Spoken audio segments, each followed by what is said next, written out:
खुद को कभी भी किसी कमी के कारण छोटा नहीं समझना चाहिए। कुछ कमी ऐसी होती है जिनको आप दूर कर सकते हैं और कुछ कमियों के साथ आपको जीवन भर रहना होता है। आप उन कमियों को अपनी शक्ति बनाएं और जीवन में आगे बढ़ें। सुनिए एक छोटी सी कहानी। बहुत समय पहले की बात है। किसी गांव में एक किसान रहता था। वो रोज सुबह उठकर दूर नदी से साफ पानी लेने जाया करता था। इस काम के लिए वो अपने साथ दो बड़े घड़े ले जाता था, जिन्हें वो डंडे में बांधकर अपने कंधों पर दोनों ओर लटका देता था। उनमें से एक घड़े में छोटा सा छेद था और दूसरा एकदम सही। एक घड़े में छेद होने की वजह से किसान के पास घर पहुंचते पहुंचते 1.5 घड़ा ही पानी बचता था। जो घड़ा सही था उसे इस बात का घमंड था कि वो पूरा पानी घर पहुंचाता है और उसके अंदर कोई कमी नहीं है। वहीं फूटा घड़ा इस बात से शर्मिंदा रहता था कि मैं आधा घड़ा पानी ही घर पहुंचा पाता हूँ और किसान की मेहनत बेकार हो जाती है। फूटा घड़ा ये सब सोचकर परेशान रहने लगा और एक दिन उससे न रहा गया।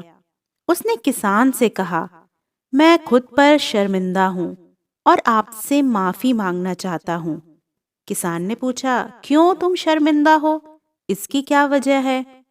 उसने कहा, मेरे अंदर एक छेद है जिसकी वजह से पानी गिर जाता है और आपकी मेहनत बेकार जाती है। किसान को घड़े की बात सुनकर दुख हुआ और वो बोला, कोई बात नहीं, मैं चाहता हूँ कि आज तुम रास्ते के सुंदर फूलों को देखते जाना आना। घड़े ने वैसा ही किया। वो रास्ते भर सुंदर फूलों को देखता आया। ऐसा करने से उसकी उदासी कुछ दूर हुई, पर घर पहुंचते पहुंचते फिर उसके अंदर से आधा पानी गिर चुका था। वो मायूस हो गया और किसान से माफी मांगने लगा।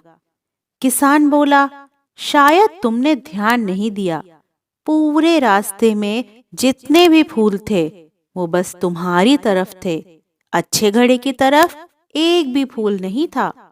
ऐसा इसलिए क्योंकि मैं हमेशा से तुम्हारे अंदर की कमी को जानता था और मैंने उसका सही इस्तेमाल किया। मैंने तुम्हारी तरफ वाले रास्ते पर रंग बिरंगे फूलों के बीज बो दिए थे। तुम रोज थोड़ा थोड़ा करके उन्हें सींचते रहे और पूरे रास्ते को इतना खूबसूरत बना दिया। आज तुम्हारी वजह से ही मैं इन फूलों को भगवान को अर्पित कर पाता हूँ और अपना घर सुंदर बना पाता हूँ। तुम ही सोचो, अगर तुम जैसे हो वैसे नहीं होते तो भला क्या मैं ये सब कुछ कर पाता?